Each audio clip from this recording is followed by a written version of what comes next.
I didn't check them boxes. If you're gonna do something online, make sure your ass know what you're doing. Welcome everybody. It is Wednesday night, January 14, 2026. Happy New Year to everybody. This is NGSC Sports. It is the NGSC Sports NBA podcast. I'm your host, Ralph Garcia, joined by my co-host. Not too far from Chi-Town. Dang. You hear that? It's playing it on me over here on another tab. Why are you doing that? Anyway, seriously, from the state of Illinois. I don't know if you can tell which one of the guys is from the state of Illinois. You might take a few minutes while you can get that out, but co-host. And the reason why we do this show. Mr. Jordan Rhea. What up, Jack? What up, fellas? And next week I get to hang out with my cuz all week, like literally, man, literally. Co-host, of course, NBA podcast, my little cousin. Don't worry, I'll call you little cousin, dude. When you 39 and I'm 77, I'll call you little cousin. Braden Hudson, what up, cuz? What's up, everyone? Hey, log on to the website, ngscsports.com, where you catch all of your current content. You log on right now, first thing you're going to see, Mike Thomas stepped down after 19 seasons. Yo, B, there's been talk these last couple of years from Steeler fans screaming, fire Tomlin in the stadium, to the media talking about, and now it's done. And I just wanted to ask you real quick, Braden. There was questions. Remember the end of the game? They played it back. He kissed the camera. Nobody knew he was actually saying goodbye. What do the Steelers do now, man? Uh-oh. We lost Braden. I ain't gonna mess with you on that, Jay. Tonight we're gonna talk about something. But Jay, I had to put it up. I titled it The Anthony Davis Paradox. Elite talent versus the availability tax. What Braden said, not like he's singing, but the best ability is availability. So I want to say it again real quick as Braden comes on. Come on, cuz. Go. 3, 2, 1, click. All right, here we go. So, cuz, I was saying real quick about Mike Tomlin, but I put up an article, man. We're going to talk about this, not the article, but we're going to talk about it anyway, because it seems like we talk about it all the time. I titled it The Anthony Davis Paradox, Elite Talent versus the Availability Tax. I also give you, staff writer. The staff writer's been busy. Chaos at the Fall. Well, Kansas found out they weren't ranked in the top 25 anymore. And I'm figuring in Jayhawk Nation, that don't fly too well, right? Like, you can't just like go to Kansas and be on the bench and not be a top 25 team. Well, they wasn't. They had to take it out on somebody. They took it out on undefeated number 2, Iowa State. Actually, whooped their ass, actually. Beat them out the building. And the PWHL Player Safety Committee disciplinary action. And the ladies get a little hype, they get in trouble. Last but not least, the curses broken. Texans stun Steelers. All that and more in NGSCsports.com, where we never stop and we're going to start. You know what, guys? Every time I do the standings, I pull up the conference standings, right? And this little while ago, I was like, dude. And it's funny because I grew up where conference, you didn't pay attention to it. Division, not conference. So I'm going to go through this instead of going blah, blah, blah, blah, blah, because you got the 2 nice topics we're going to talk about. And instead of me killing off so much time like I always do, I'm gonna do this real quick. Atlantic Division. New York Knicks 25-14. The Celtics a game behind. Raptors 2 games behind. And the 76ers 2.5 games behind. Don't worry about the Brooklyn Nets, y'all. They playing for a lottery thing. So as much as, and this caught my eye, y'all, because as a Knicks fan, I don't care about the Atlantic. You know what I'm saying? We both win the Atlantic. I want the conference. So when I did this, I was like, hold up. Celtics a game out, Raptors. They ain't even got the Atlantic wrapped up. Disappointment.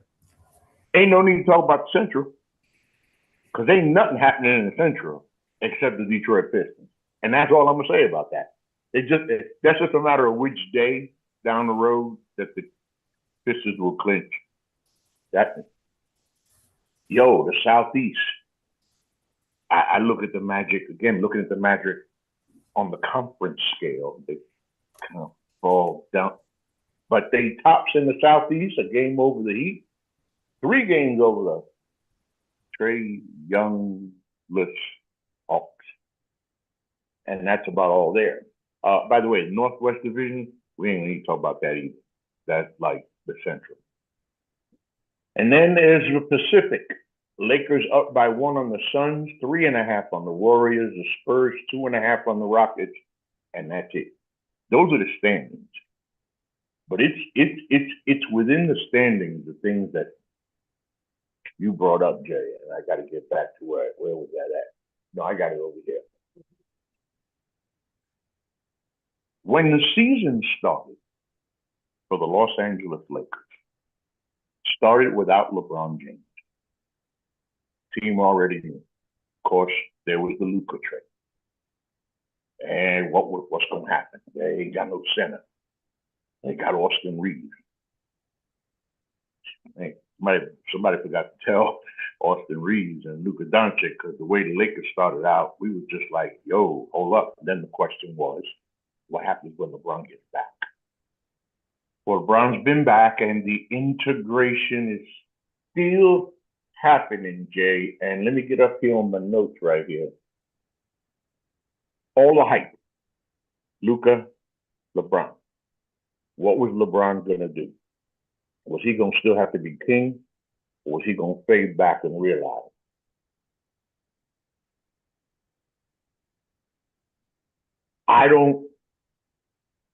They're tops in their division. But the Lakers are not worried about the division. Austin Reeves, talk about Austin Reeves being moved. And LeBron was like, yo, I don't know what Chris is talking about, but I ain't with it. But Jay, man, hit the Lakers, man, because I don't know. Okay. I want to start where you finished, talking about basically Rich Paul going on a podcast and saying, hey, you should trade Austin Reeves for, I think he said maybe like Jaren Jackson Jr., depending on how, Memphis handles their stars in the next few weeks. Right. That's how it But works. this is exactly how you destroy your team's chemistry. You don't go on a podcast as an agent of all people saying that the team that you're probably your best moneymaker in LeBron plays for, and say, hey, this guy who's a young superstar on the rise who's going to get a lot of money this offseason, let's trade him and get, a shooting center, which they do need. But, LeBron says Rich Paul doesn't speak for him. He has a good relationship with Austin Reeves and everything like that. But that's just for starters, how you just mess with the chemistry on your team. And then on the court, obviously this team is still struggling on the defensive end. You got, LeBron, he has taken a little bit of a step back since he's come back. You can tell that age is starting to catch up with him slowly. DeAndre Ayton, he hasn't looked tremendous in the last couple games. In two of their last 3 losses, 9 points versus the Spurs, 4 versus the Bucks.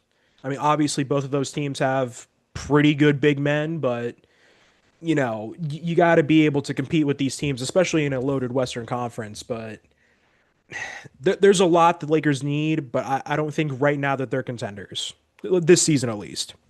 And yeah, Braden, I saw you right from the start because I saw you shake your head and looking. I know. Great, go ahead. Yeah, I just want to start off with the Austin Reeves stuff.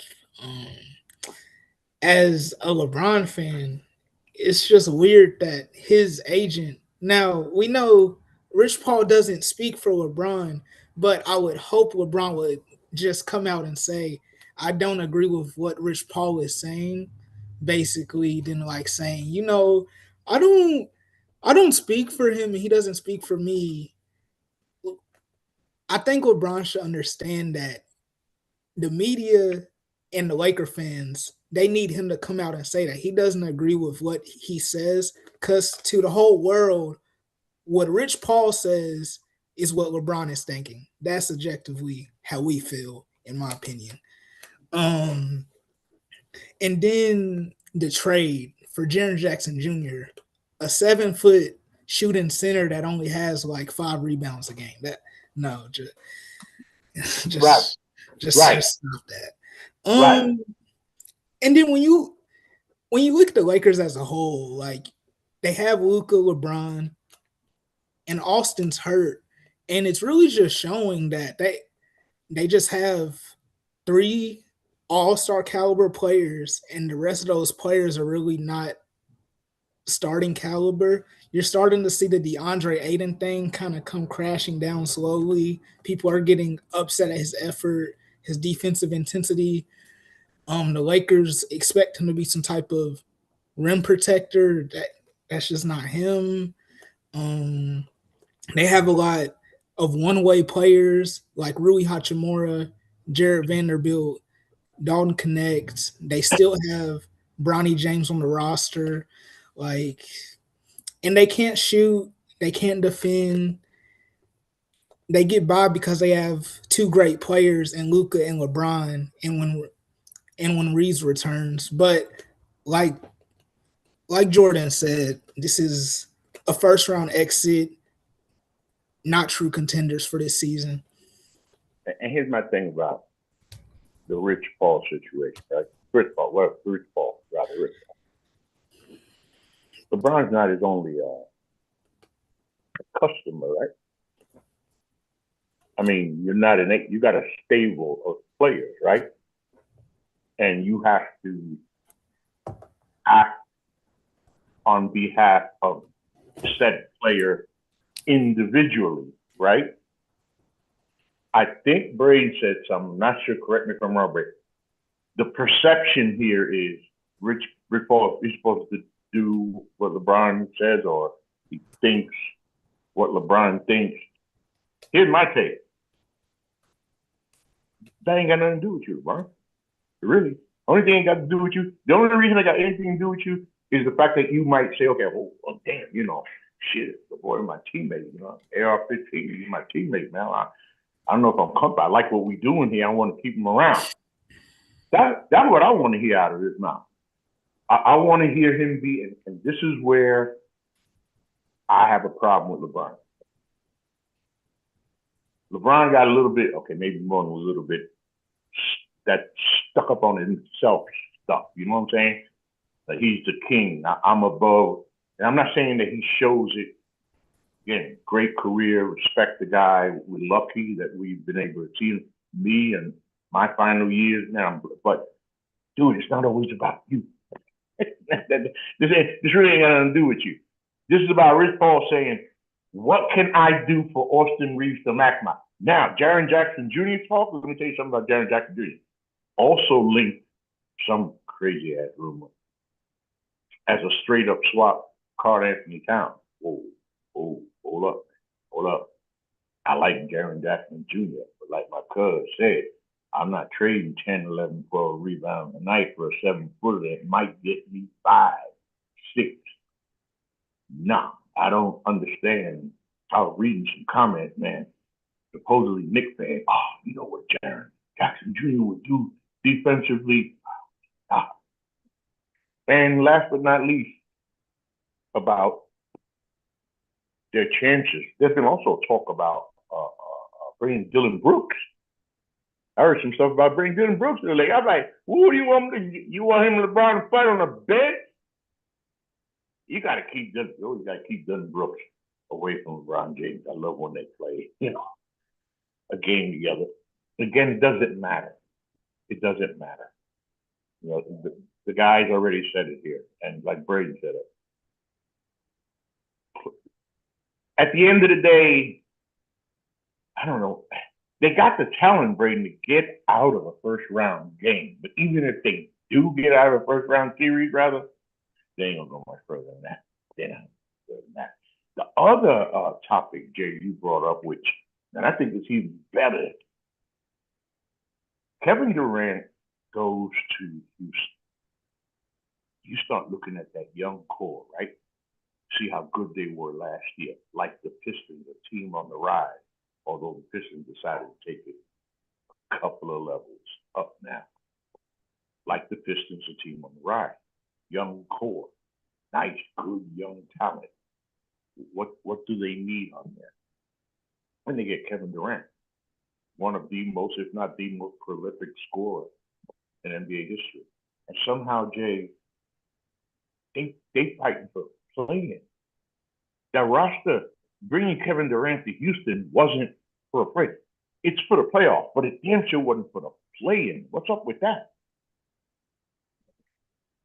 Yeah, just kind of looking at the Rockets. I mean, in their last 10 games, I mean, they've gone 6-4, but a lot of their issues stem down to the fact that they still don't have that point guard that they desperately need. There's a lot of offensive inconsistencies, a lack of ball movement as well, and poor ball movement for that. And honestly, a lot of high turnovers as well. I mean, they have or average 15 turnovers per game. That's 24th in the league. Yeah, so sixth highest basically. Also bottom 10 in assists per game. So this is a team that, doesn't move the ball around a lot. Obviously, you have Kevin Durant. He can score from anywhere on the floor. Alperen Şengün, I believe is it Amen Thompson? I believe, yeah. Comment on the team, yeah. And honestly, on the defensive end, they're looking good. Top 10 defense, offense, fourth best in the league. But it really does come down to that point guard that can set the floor for everybody. And obviously, Fred VanVleet, they're saying he's trying his hardest to come back, but there's no way you're coming back from an ACL injury in what, 6 months? It's just not happening, right? No. And Reed Shepherd, I mean, he's doing good in the role he's in, but he's not a floor general, and that's what they need. Best he could do. He's doing the best he could do, man. I mean, right. And Braden, when the move happened, Kevin Durant, Houston, man. You know what that does to the Houston Rockets now? I've always said that, and I'll always say it to the end, and I'm not the one who made this up. For me to define you as one of the greatest players in your sport, the first thing I look for, it's not your ability, because if I'm already trying to define you as great, then you must have ability beyond belief. You've already checked all the individual boxes. Do you make everyone around you better? Can you step in somewhere and immediately make an impact on the court? Not because you're a 27, 28 point per game career scorer. Not because your name is Kevin Durant.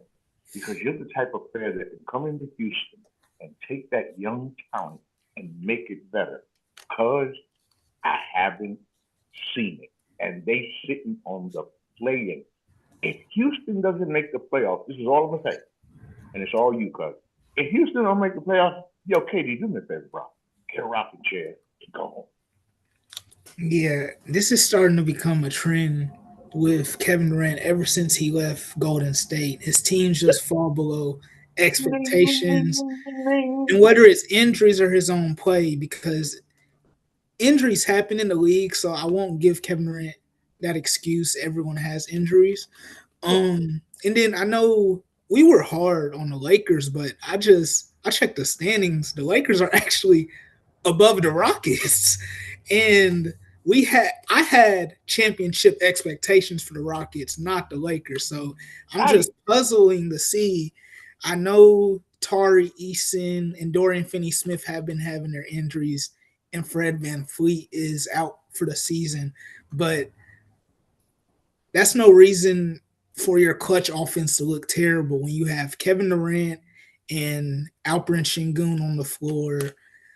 Your defense is always going to be great, but it's clear that they just don't have the playmaking to properly contend at the moment. And as good as Reed Shepherd is, I think he's a shooting guard in a point guard's body. He plays like a wing. He's going to be a very good player, but he's not a floor general, like you said. And I know we're going to talk about the trade deadline later, but I would really hope that the Rockets make some type of trade for a floor general if they actually want to have a shot at a OKC, San Antonio, or Denver. So Fred VanVleet, he won a title in Toronto, right? Yes. Okay, and I'm never going to say that Fred VanVleet can't ball, because the brother can ball. No doubt. But I had no idea. I had no idea the Houston Rockets would miss him this bad. This bad. My thing is this. I love what you said, Brady. You think of guys like LeBron. I wish LeBron would have stayed in Cleveland. I come from a day and age where a guy gets drafted, he stays with his team, and he finishes. Most of them finish their career there. I know that changes television and contracts and all. I get that part, but Kevin Durant's one of those where I can look back when he retired, and if I saw him, one of the first things I would say is, "You should have kept your ass in Oklahoma City." I mean, you just should have stayed there and see what could have become of that, because I'm not taking away from him. Again, one of the most, if not the most prolific fucking scorer I've ever seen. Bro, you had to go to Golden State to win championship. You ain't never brought a championship to any team. Any team. Not only you ain't brought a championship, I look at Sengun, Alperen Sengun, for example. But I watched this boy the last 2 years. I was like, oh man, let me get to pronounce his name properly first. And then this boy is, I don't see this year from him what I've been seeing the last 2 years. Of course not. Because his offense is a little bit of his offense has been stripped away. You can't bring Kevin Durant in and expect this guy to continue to do it. It's not working. So yeah, that's a slippery slope for Houston. And I like what you said too. I know you're talking a lot of shit about them Lakers, but damn, yeah, I didn't think about that, because they ahead. They ahead, and they ahead in their division at least. What you got next, Jay? Let's see. Oh, this is good. Is Giannis making the biggest mistake of his career staying in Milwaukee? Jay, I'm gonna let you take it instead of babbling. I'm gonna let you take it by saying this. He said at the end of the season, basically like, I'm gonna go on vacation, y'all. Like, I'm not trying to do this. He's shown his loyalty to Milwaukee. Now he's talking about, I'll never ask for a trade. Well, why you say that? Or are you trying to send one of those subliminal messages, Jay? Yeah, so my point of view on this for Giannis, it's loyalty versus legacy is what I would say. Obviously, over a decade plus with the Milwaukee Bucks, I mean, they saw him as a scrawny, probably 18-year-old who needed all this development. Developed into obviously a top 5 player in the league, brought them the first championship in over 50 years. And since that championship, they've just failed to build around him. Obviously, you hear one thing in the news, whether it's, oh, he's not requesting a trade or he has no intentions of requesting a trade. And then you hear something like his manager can do what he wants, but that doesn't represent him or speak for him or something like that. Um, but yeah, looking at the Bucks right now, I mean, they're 5-5 in their last 10 games. They're 11th in the East. They're not even in the play-in tournament, which if you have a top 5 player in the league, that's just absolutely horrendous. Um, looking at the immediate future, I mean, they have nothing. They have nothing in terms of draft capital. All of their draft picks are basically out of their control until 2030. Um, they have no trade pieces. You got Bobby Portis and Kyle Kuzma, and they're basically in the rumors for anybody, any name you can find in the league right now. Milwaukee's interested, and they're not going to be able to find a piece to put next to Giannis. It's just Who's going to want to go there? They don't even know what's up with right. Giannis. It's Why am I going to want to play in Milwaukee? it's at this point, it's really you just have to admit it's over. You can't keep pretending that everything's going to be all right because it's over. It's not going to work out. Great, and I got this little note right here. First and foremost, what you were saying, man averages 30 points per game. He's still Giannis, and they can't do anything because he doesn't have anybody. Can't do it all by himself, right? How about this, Braden? By staying loyal, is Giannis wasting his final prime years on a team that might not even make the play-in? If he doesn't move now, he risks of becoming the modern Kevin Garnett, loyal to a fault until it's too late to win again. Now, let's add that with Kevin Garnett, yes, he was loyal to a fault, but he finally got out of Minnesota, got to Boston, and what did he say?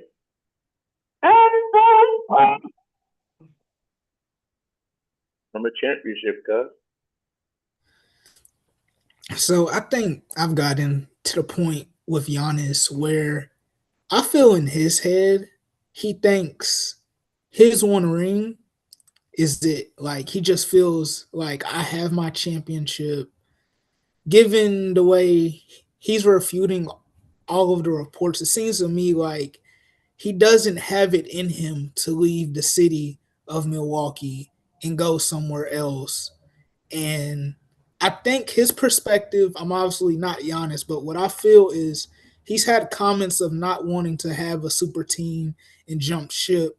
So I think it's just something in him where he would rather not win another championship and stay in Milwaukee for the next 7, 8 years than to go and form a team with another star and get another ring, which I would personally hope he would leave Milwaukee because it sucks that one of our tier one superstars, he's one of the top 3 or 4 players in the world, and he's essentially wasting his final years of his prime on a team that, like you said, most likely won't touch the play in. Um, but with the way it's looking, Giannis is wasting the final years of his prime, in my opinion. But in his mind, I believe he's not because he already accomplished winning a championship. I hope to God that he don't feel that way. I mean, that's a good point. That's a damn good point, because I hope to God he don't feel that way. I think Jay got a little comeback on that. Before I give it to you, Jay, Mike Trout, Los Angeles Angels, one of the greatest baseball players of our time. He'll go down as one of the best that's ever done it. What does he do? Sit his ass in Los Angeles and lose every single year. Loyalty comes to a point. I give it to Dane going back to Portland. That's kind of loyalty you can't even make up that loyalty. But Jay, you had to come back on that. Yeah, I think the thing with Giannis is that maybe he doesn't want to be compared to these guys like a Kevin Durant, maybe like a Kareem who left the Bucks. I think he wants to be seen as one of these all-time great players who's loyal to his team and expects that they're going to be contenders every year. But like I said earlier, obviously they don't have any capital, to do anything really. And like you had just mentioned with Dame, I mean, he's just wasting his last few years of his prime. I mean, I know previously had mentioned maybe wanting to go play in Greece for the final, years of his, professional career. I mean, that might be 5 years down the road and maybe 10 down the road. But at this point, the Bucks aren't going to be doing anything for years, and with it being at such a top five player who has said before that his ultimate goal was to win another championship, he's really, I would say, going against his word. And teams want him. That's clearly obvious. And there are plenty of teams that have the capital. It's just that something is stuck in his mind that he has to stay in Milwaukee, and Milwaukee is not doing what they should be doing for him.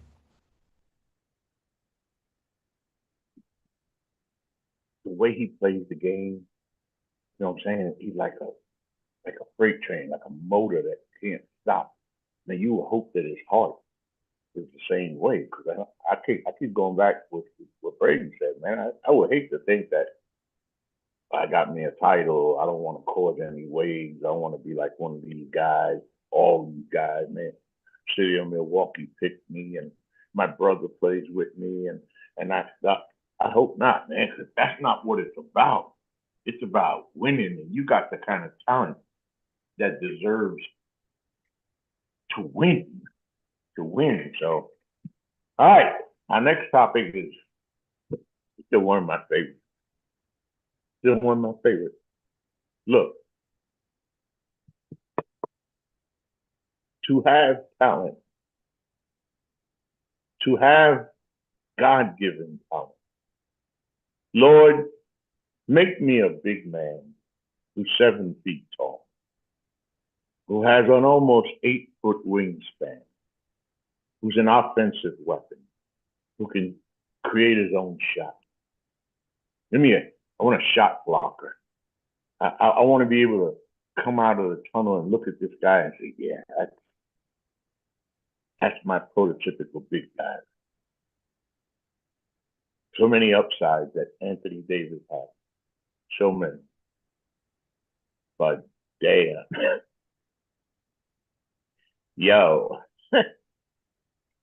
Hold up. Let me get this straight, because I'm just making sure, because I could be lost on this one. So, Jay, he got hurt because his hand got caught in a jersey? Okay, look, I swear to God, I'm not trying to be funny, right? But how the fuck do you, come on, I see, come on, Jay, go ahead, man. Jay. It's funny. There's always one person that's like, oh, when Anthony Davis is healthy, he's a top 10 player in the league. When is he healthy? For a week. Exactly. I mean, geez, he played, what was it? 9 games with the Mavericks after being traded by the Lakers last season. He's played 20 games this season. And this is like his third injury this season alone. I believe he started the season the left calf strain, suffered a groin injury on Christmas, and now you got this hand injury. And thankfully, he avoided surgery and everything, but he just gets injured so often. And then you hear this news that he's gonna want an extension. He, I know, another Rich Paul guy. Big surprise there. Um, but I mean, geez, he's making $54 million this season, 58 next season, and then he's got a $62 million player option the year after that. The audacity to want an extension when you can't even play 10 games in a row without getting injured. And don't get me wrong, Anthony Davis, in the rare scenario he is healthy for a stretch, he is a dominant player. There's no denying that, but he just can't stay healthy. And any team that's interested in him, they are taking a tremendous gamble. I'm gonna get on that, but I'm gonna let Braden go first before I start to go off. Yo, what up, cuz? Hey, I don't know if you know, man. Anthony Davis got hurt again. Yeah, I saw the video, and man, I know. as someone who rooted for him so much on the Lakers and wants him to do well in Dallas, that video just screams, "Look, man, you got to pack it up and call for retirement." Because if I'm not mistaken, Lori Marketing barely bumped into you, and your hand is just fractured or something, and you're like out for months. Like, how? It's like the wind just blew He on came out like his. this. He came out like, Yeah, and he's I was and like, bro, what happened? Nothing happened. yeah. I was watching a video after it happened. Someone said, I think we got to this point where you have to put him in bubble wrap on the court and pray he doesn't get hurt. And it sucks because Anthony Davis was about to get traded to, I think, the Hawks. I'm pretty sure they had this package with Porzingis, Zachary, Ricochet, and they were going to get him for Anthony Davis. And now that kind of that screws everything up. And now the Mavs can't get anything for AD now because who's going to trade for him anymore?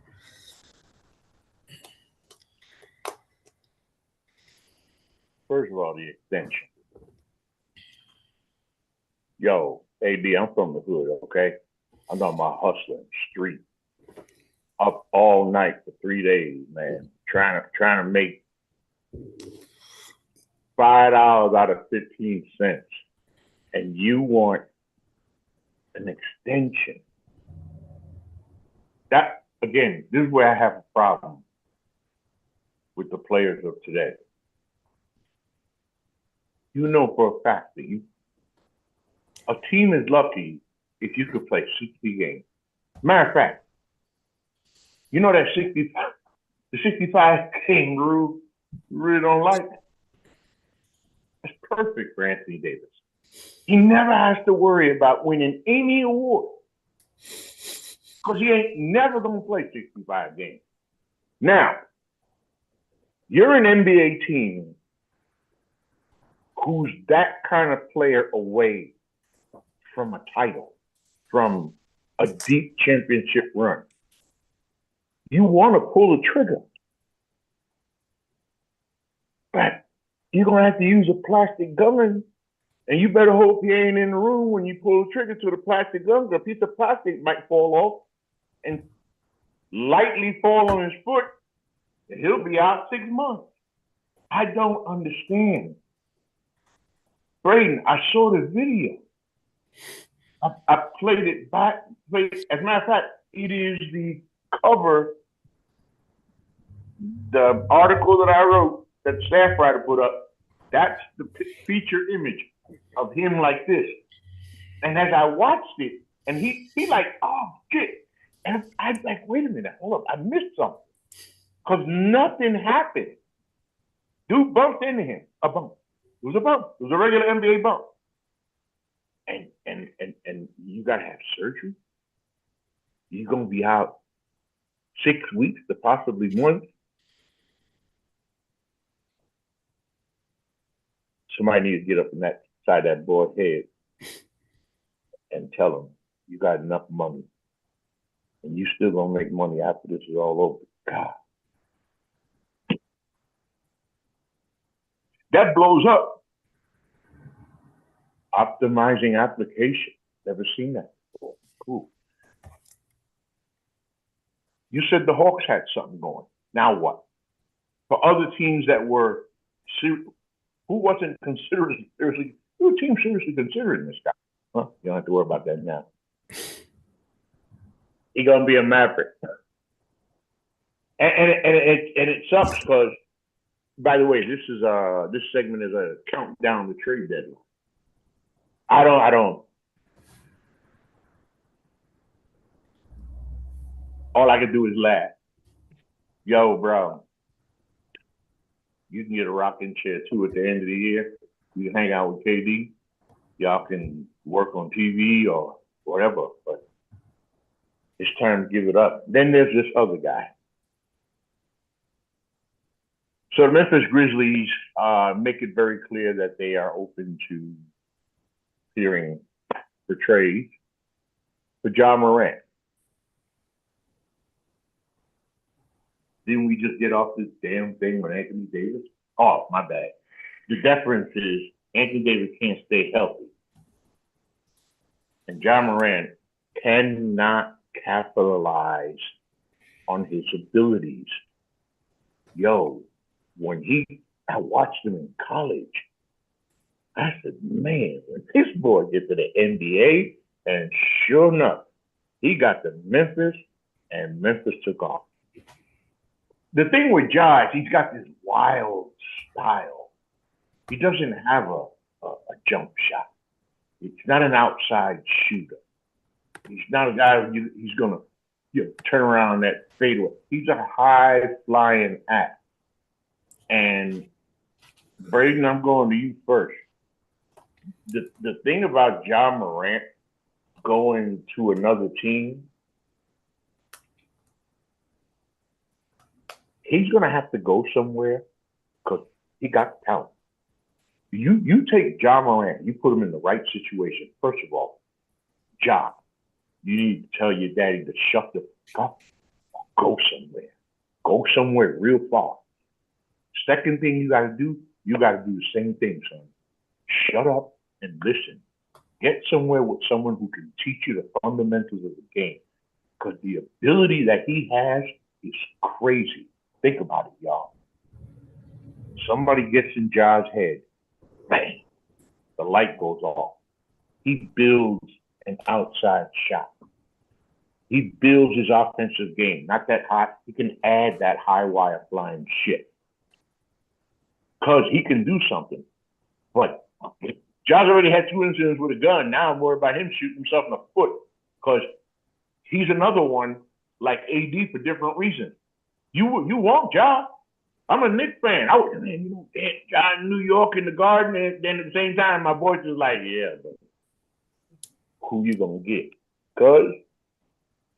Yeah, Ja Morant, he's very interesting because unlike Anthony Davis, Ja Morant doesn't really have the availability concerns. Now, he will get hurt here and there, but when it matters, he's going to fight through injuries to get on the court.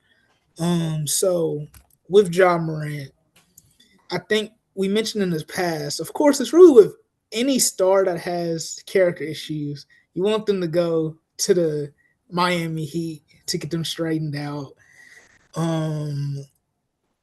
So that's one place for Ja Morant. Now, what I think he really needs is it's not even to play for a contender. It's really just somewhere where he can be himself. He can tune out all the noise. His dad can let him be him.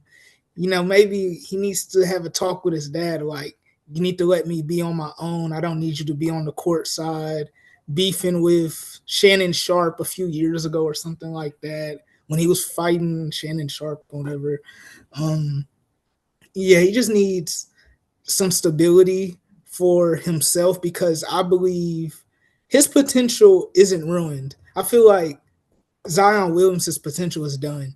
Ja Morant still, we can look at 10 years later and we like Ja Morant, future Hall of Fame point guard. I believe that is still inside of Ja Morant. I do too. I do too, Jay. I think that he got that in him. And like I said, the team that gets him, you got to have this stability, front office stability, coaching stability, and the kind of coach and coaching staff that can finally get in his head. When you see him playing in Memphis sometimes, I just look at him like, God, I know you don't want to be there anymore, but God, don't show it like that. It's not the same player, man. Not the same player, Jay. Yeah, a lot of the stuff that I've seen regarding Ja, it really goes back to the suspension he faced earlier in the season. It is extremely clear that he does not get along with the Grizzlies head coach, Tomas Isolo. A very different coach from Taylor Jenkins last season.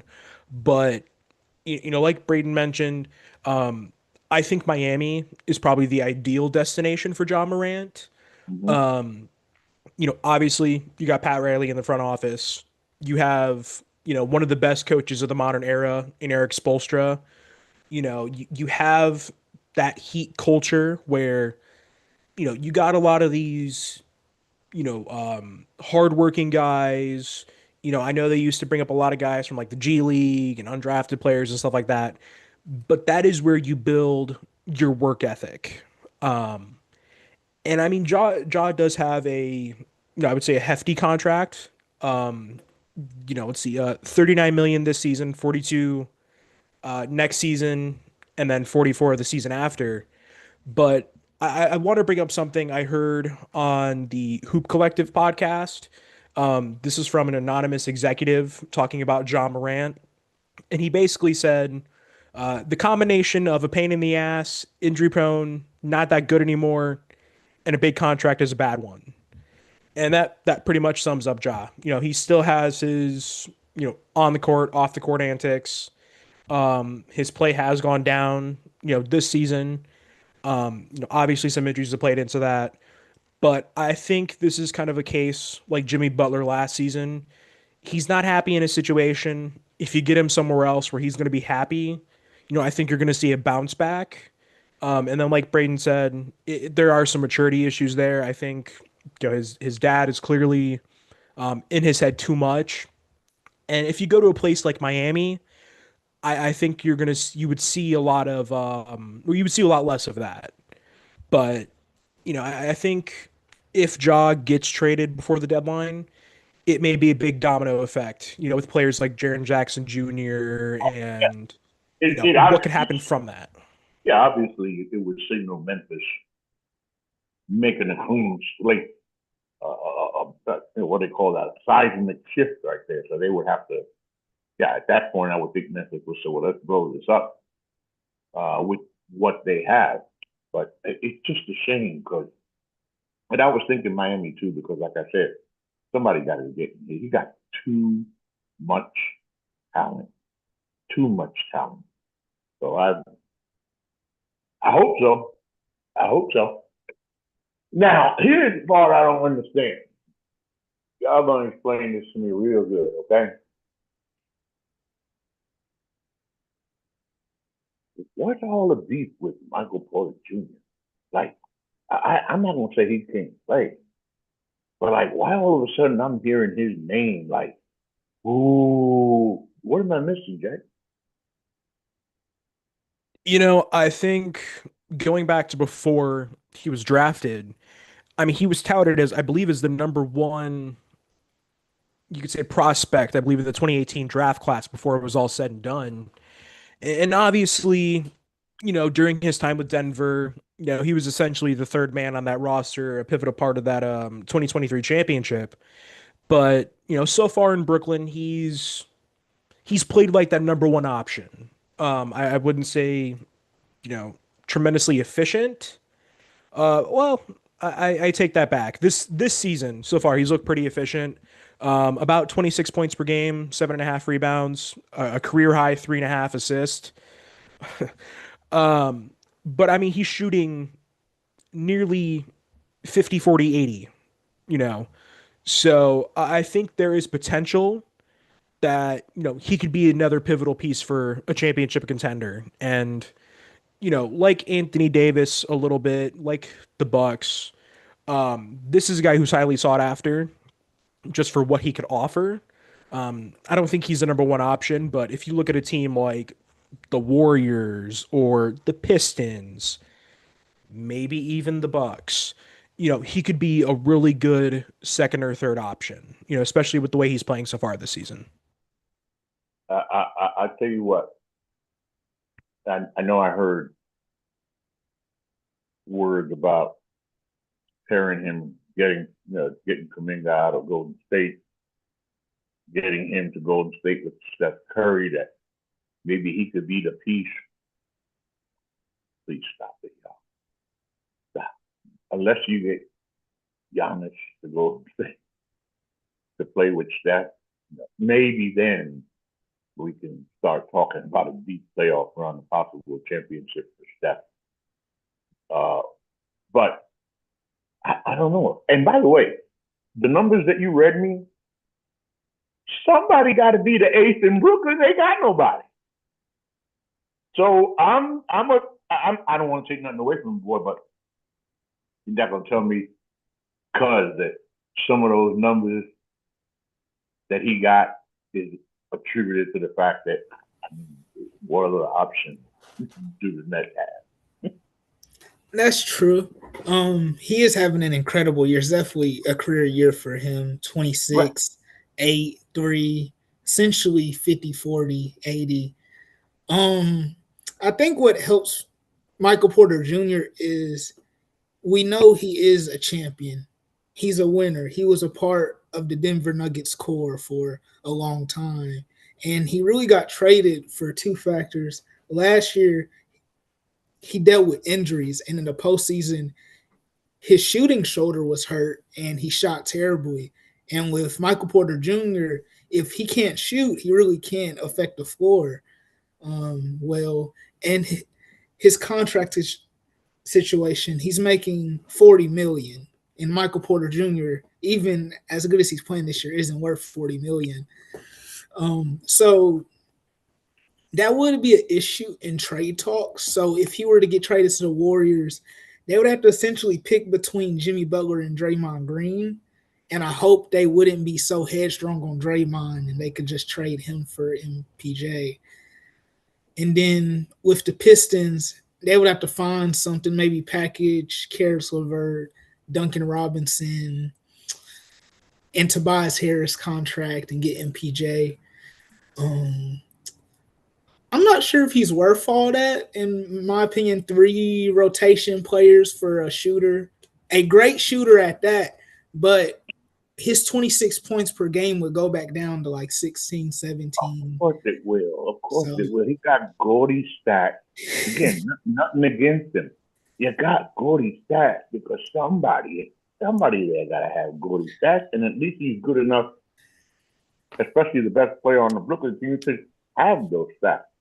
But you put him on a team, and any team, choose who it is, the Warriors, wherever he might go.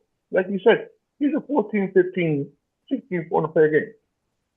Not that that's bad, but it ain't all this talk and all. yeah.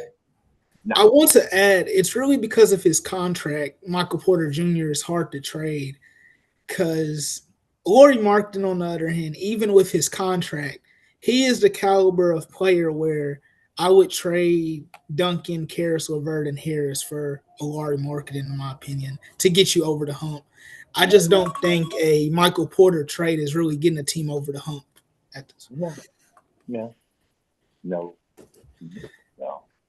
Unless he goes to a team that's already going to get over the hump. Yeah. That's about it. All right.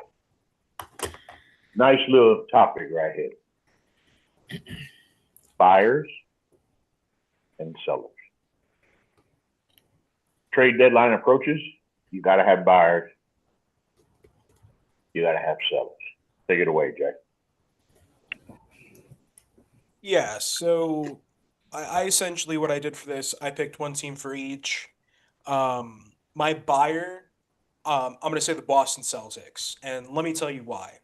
So I was listening to the No Dunks podcast yesterday, and they had Michael Scotto from Hoops Hype on there as a guest, and he was talking about the Celtics. And one thing he said, regarding the trade deadline and Boston as a potential buyer, is that if they are a buyer, you know, it would be suspecting that Jason Tatum is likely to come back this season. And you've seen the way they've played so far. We're about halfway through the season now.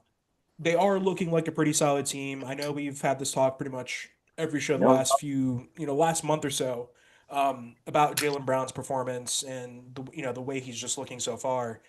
But they do need a big man. Obviously, Neemias Queta, he's doing what he can on that team. You really don't have much else. You do have a tradable contract in a guy like Anthony Simons, who I think, you could pair that along with something to get a big man. I don't know who you would get, at this point.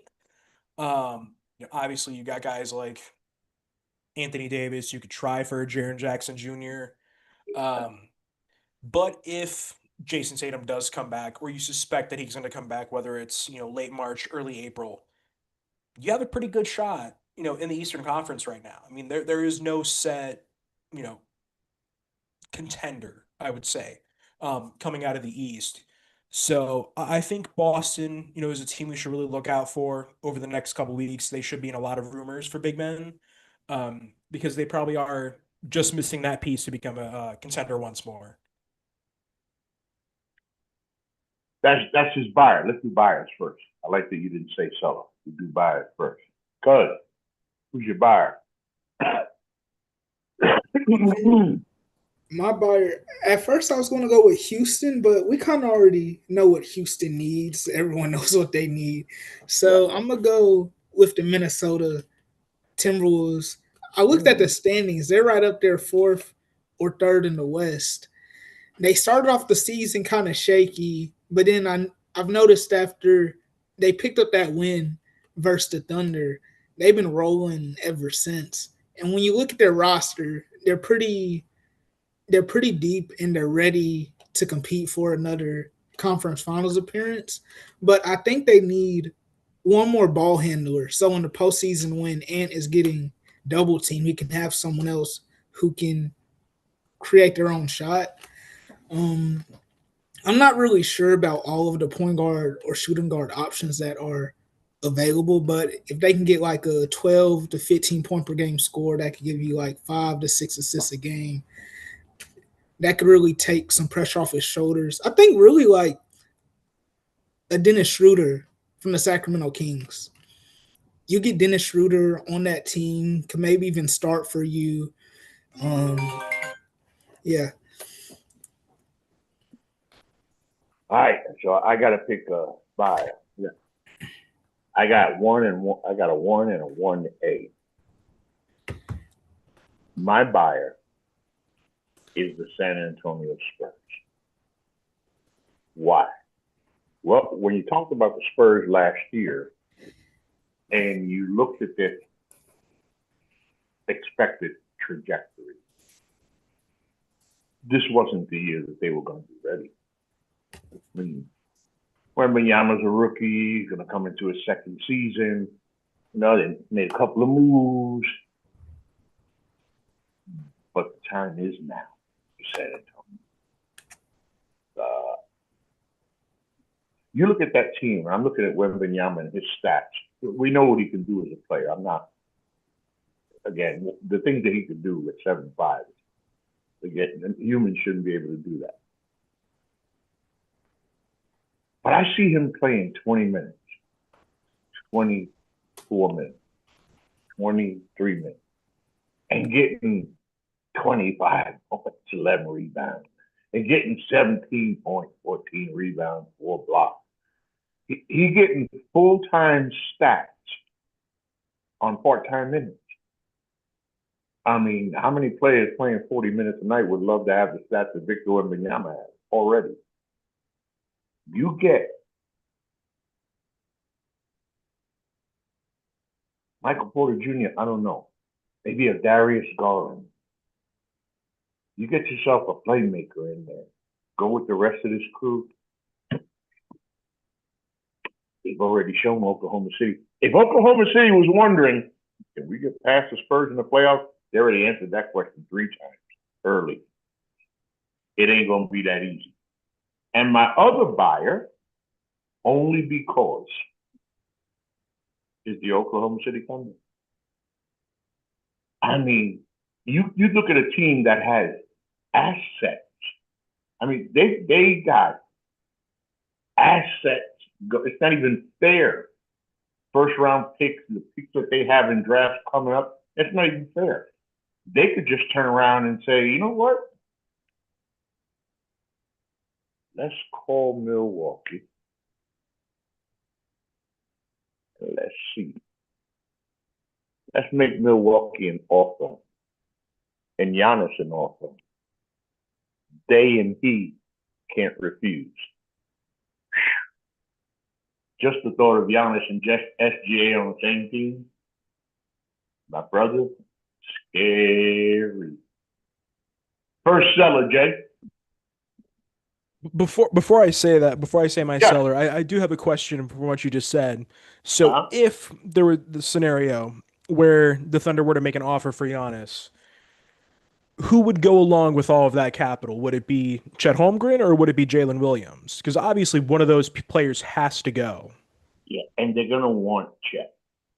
They're gonna want Chet. I mean, I would want Chet with his upside. But for me, it's remove Chet, insert Giannis. Remove Jalen, insert Giannis. Damn. I mean, I'm sure that if SGA and others had their choice in Oklahoma City, would say, no, you can have Jalen Williams. No, we give you Jalen, we give you Dort, we give you 2 first round draft picks, 3 first round.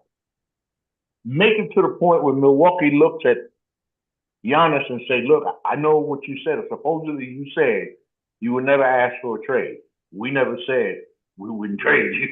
But we just got an offer we can't refuse. You put him.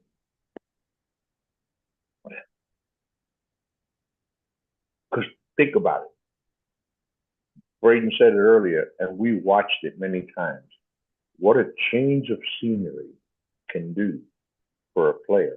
And for a player like Giannis to land in Oklahoma City, he knows there's only one. That's a championship waiting. If that don't fire, we really find out if he wants to play ball. Because if he goes, he knows what's going to happen. That, whew, that would be deadly. All right. Seller, Seller. Yeah, so my seller, I could have gone obvious. I could have said, Pelicans or Kings, but I'm going to go with the Los Angeles Clippers. And the reason being for the Clippers is what do they have to play for? Not just this season, but honestly, about the rest of the decade.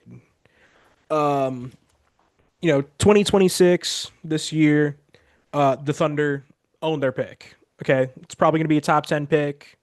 You're basically handing the Thunder another, not a generational player, but another high caliber talent, most likely. 2027, OKC has a swap. 2028, Philadelphia has a swap from the James Harden trade. 2029, Philadelphia has a swap. So you pretty much have nothing in terms of draft capital the next 4 seasons. 2030 is the first time you have a draft pick that you completely control. And honestly, they do have some entertaining players that I think would make a difference on several teams. Ivica Zubac, solid player, about 15 and 10, making under 20 million the next 3 seasons. That'd be a highly desirable player, across the league. James Harden, the guy he is on the other side of 30, but I mean, he's done what he can for the Clippers this season, averaging about 26 points, 8 assists, 5 rebounds. 39 this season, 42 next season. I think he could be, attainable. I know the the Wolves were mentioned at one point. I think that'd be a little hard to do, but you know, there could be something there. And then Kawhi Leonard, obviously we yeah, right. haven't heard a lot about Kawhi this season. Yeah. Especially given the controversy at the beginning of the season. But he's played 28 games. This is the healthiest he's looked going into about the halfway point of a season in years. Put up 50, didn't he? Did he put up 50? Yes, I believe 55. it was a career high. Yeah, Yeah. averaging about 28 points, 6.5 rebounds. I mean, he is making $50 million this season and next season. But honestly, it's probably the highest his draft value or trade value is going to be. And then, John Collins, 13 and 5 a game. He's making $26.5 million this year, and then he's a free agent. Other than that, like I said, the Clippers, they don't have anything to play for pretty much the rest of the decade. So, if you can move off of these guys and maybe get some sort of draft capital to save yourself from a complete rebuild, there's really nothing they can do. Good. Stellar. Yeah. Now for Seller, I was gonna similar to Jordan. I could have said one of these teams like a Jazz, one of these perennial Seller teams, but I'm gonna go with the Chicago Bulls. So they're one of the teams in the East who, for the past 4 to 5 years, has been in a group where it's like Chicago, Atlanta, Miami are always in that 7 through 10 spot in the Eastern Conference. And I think as a fan, that's the worst place to be. You're too good to be bad, where you get a top 5 3 draft pick, and you're too bad to be where you can get up to that top 6 and be contending for second or potentially a conference finals appearance. So for the Bulls, again, they're a 10th seed again this year. I assure you they will be in the play-in again unless they sell. But they have some intriguing players. Um, Nikola Vucevic, I know he's 35 now, but I know the Golden State Warriors could definitely be calling for a center because they have 6'6" Draymond Green starting. You have Josh Giddey, who's having a career year. Montes Buzelis is someone that you keep. You don't want to sell him, but guys like Aya DeSumo, Kevin Herter, Patrick Williams, former lottery pick, Isaac Okoro. They have a lot of wings on this roster that I feel like they could sell and get multiple seconds or a protected first round pick and could really kickstart their future by losing and getting a top 8 draft pick this year and getting picks for the next few years. And pick to be bad for a year or two to get high draft picks rather than be in this area where you're going to be 8 seed for the next 5 years and go nowhere. I mean, I like that part. I heard somebody else say it differently. Yeah, but you're too bad. You're too good to be bad, and you're too bad to be good. I mean, it's to be stuck with a rock and a hard place. My Sutter is the obvious, and what is considered to be probably should be the most active team. And Jay mentioned the Sacramento Kings. This little trio of Levine, Sabonis, and DeRozan sounded good when they got together. It ain't never worked. I mean, you just say the names, you know what I'm saying? DeRozan, Sabonis, never worked. Russell Westbrook can continue to pad his stats, but if I'm the Kings, first of all, you don't have to worry about blowing it up to start all over again. You're already that bad with these players. Go get yourself, some young players to fit the system that you got going. Get the most that you can out of all you got. I'll say Russell Westbrook too if you want to. But yeah, they got to sell. I was gonna say the Washington Wizards too. Of course, they went for Trae Young. I'm still wondering why Trae Young wanted to play in Washington. But that's his thing. That's his thing. Jonathan Kuminga. Oh, where you going? You going somewhere? I would think you're going somewhere. Let's see. We talked about all those. So then we got here. They came up with some good stuff here. Oh, wow. Yeah. It's a nice way to almost end the show. 2026 NBA All-Star Game. If it wasn't for the change in the All-Star format, I would have told the guys, we're not allowed to talk about the NBA All-Star Game anymore. Because that has been a colossal waste of time. You got players like Kevin Durant and others. Why y'all complaining? Because y'all motherfuckers ain't doing shit. That's why. You stand around having a good time, hanging around the town, and what? Nobody plays defense. It's gonna. It's USA versus the world. When I see a lineup, any lineup, I really don't care what country or what planet you live on. and you ask me, who you got? Who you got on your team? I got Luka Doncic. I got Giannis Antetokounmpo. I got the Joker. I got Wemby. And then I finish it off with the MVP. Y'all, I can't wait for this. Like I haven't even bothered. I made sure I know when the NBA All-Star game is in the last 5-6 years, so that I can make sure I don't turn to that channel. Because I wasn't gonna watch it.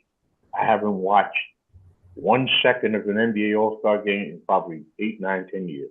I'm not wasting my time. I ain't missing 1 damn second of this. Because like I said, Jay, as I bring it to you, I want y'all to tell me, y'all the brains, I want you to tell me who the hell is going to beat that team. Before you say something, Jay, remember what we were talking about when we first started talking about this, when they made the change.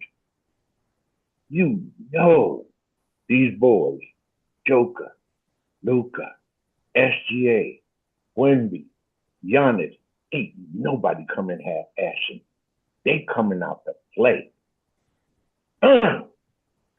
Yeah. I would say in terms of the recent All-Star game changes, this is probably the best change Adam Silver could have made. Obviously, the last handful of years, international players have dominated the league. Uh, Pretty much all of them have been MVPs going back to 2018, I believe. I believe James Harden was the last, MVP from the United States. But just kind of looking at some of these votes right now, it's very heavy for the West, obviously. Um, you got Luka, Jokic, Curry, SGA, Wemby are your top 5 vote getters in the West right now. And then in the East, it's Giannis, Brunson, Maxey, Cade, and Donovan Mitchell. So I believe the voting ends tonight, I want to say, and then the 10 starters will be announced on Monday, I believe. And So, and LeBron James and Kevin Durant are outside the voting? What planet do I live on? you know what? That was one of the more surprising things I saw. LeBron, this was from last week's, I guess, voting results. He had just over 1 million votes. Kevin Durant had 997,000. And right above those two is Denny Advia, which I found very surprising. Now, don't get me wrong. He's had a very good year. I think he could be over. It's.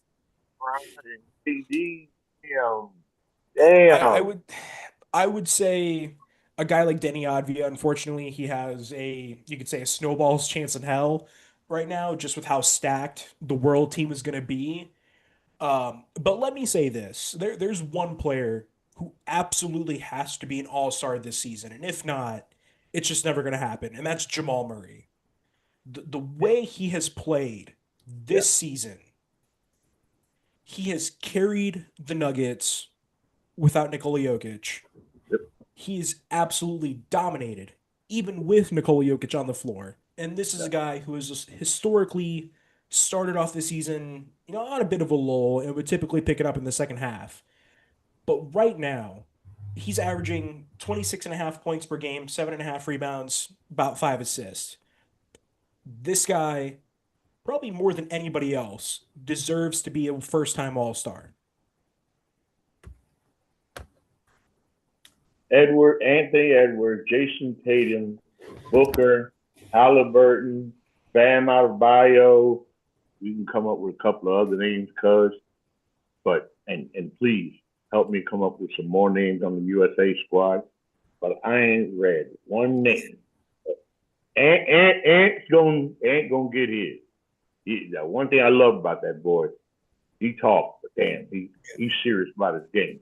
But I'm gonna repeat it to you again, okay? Because I know these names and putting them together, even for a young mind is. I have a list right here. You got a list? Yeah, well, I kind of have the projected Eastern and Western Conference auto locks as the starters. Ooh, give me the East. I need the East. Okay. The East, how I believe is going to go. Cade Cunningham, Jalen Brunson, Giannis for the world team, Jalen Brown, and Karl Anthony Towns also for the world team.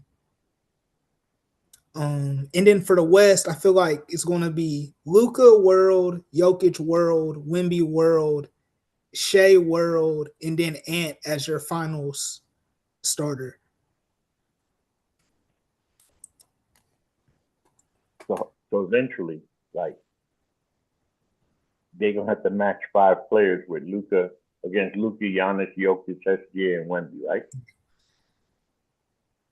And since I need 5 players who's gonna beat those 5, cause I need 5. They just give me 5 players. Actually, you're gonna need about 10. I need 5 players that's gonna beat them guys. So the way the voting was broken down, it's going to be 16 USA players and 8 world players. So I might be missing someone, but the 16 USA players I got was Cade Cunningham, Jalen Brunson, Jalen Brown, Anthony Edwards, Steph Curry, LeBron, KD, Jalen Duren, Devin Booker, Kawhi Leonard, James Harden, Chet Holmgren, Scotty Barnes, Jamal Murray, Austin Reeves, and I need one more player for the USA. Um, I was debating on going with Evan Mobley or Bam Adebayo, but that just tells you where we kind of are with the big men in the US. I grew up in a world in an age where the center was the centerpiece, boy. I grew up in the age of the big man. Big man played 8 feet away from the basket. He ain't go nowhere else. Nah, I like the big men today, what they can do, but Jay, I ain't heard it yet. So I'm just asking for a little help here, man. I need who gonna beat that? Not gonna happen. No, if we're being honest, there's no combination of players, that can beat the world. I think obviously, we're looking at maybe more USA versus USA, and just whoever wins loses to the world. But I do think that guys like Norman Powell, Jalen Johnson of the Atlanta Hawks, I think they deserve some love. They should be guys that should be in the running. For the US, I think Austin Reeves, he has a pretty good chance. I don't see 3 Lakers, getting in, regardless of it being, world versus the US. I think that's just a little crazy. But honestly, kind of going back to the beginning of this entire conversation, there's nothing, there's no group of players that can stop the world. And I think this is a big moment for the NBA because it's not so much a coming out party for the world. It's the world saying we have the best players. The best players are not from the United States anymore. We have these all around great players, whether it's an SGA, a Luka, a Giannis, a Jokic. These are where the best players are coming from. And unfortunately, a lot of the players in the US, they're flashy, they're good, but they're just not on the same level as these world players right now. I want to add real quick. Yeah, what also doesn't help is the top 3 US stars, Steph Curry, LeBron, and KD. They're just old players. Like, the US needs someone to take that mantle. We ain't got to worry about a 201 to 198 score anymore. That's not gonna happen anymore. And my thing is, I mean, this is gonna be so good because I'm expecting the world to just put shit out of you. I mean, I'm talking about double digit, the 24 points blowout. I mean, because I'm just thinking about these guys, right? We got this opportunity to represent our country. Not only that, Jay, you said it earlier. Look at the MVP list. Foreign players that's winning the MVP. I know U.S.-born players winning that. They got an opportunity to go in that locker room and say, listen, y'all, let's go play this game like it's game 7. The worst that could happen is we get these lazy motherfuckers to finally play some damn all-star game basketball. And then what happens if USA gets their asses whooped? Oh boy, man, the year after, but I'm gonna be on that TV an hour before the game starts, man. We might have something here, y'all. We might have something here. We might have something. And remember, I'm a Knicks fan.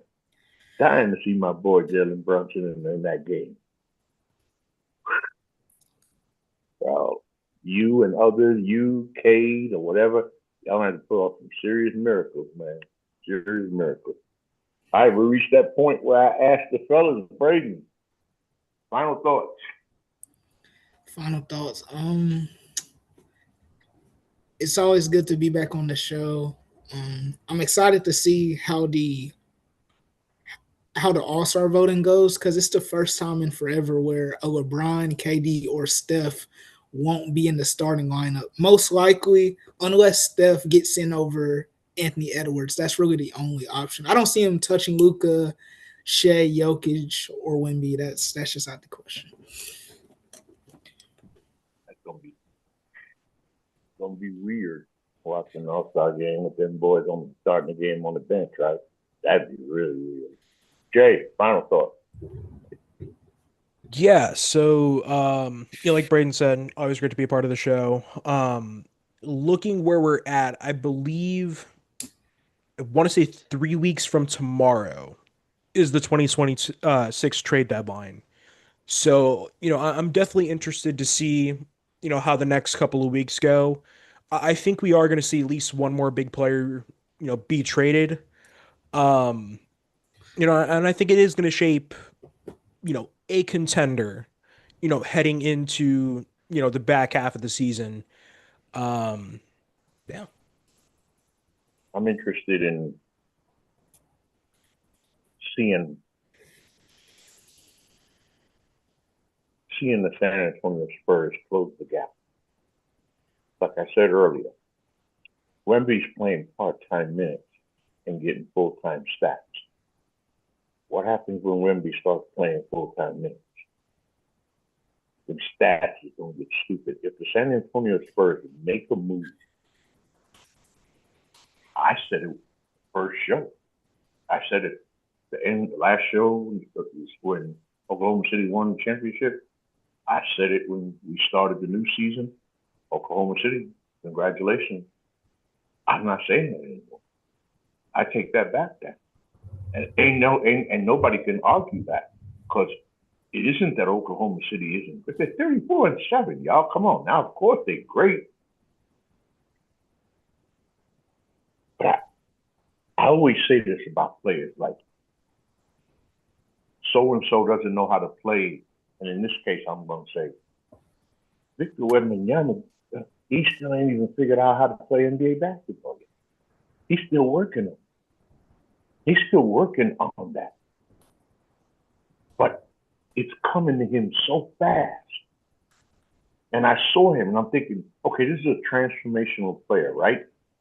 And then the next thing you say, that's it. Yeah. Yes. So, one, I'm wiping out the Oklahoma City Thunder championship talk. I'm wiping that off. The San Antonio Spurs, y'all.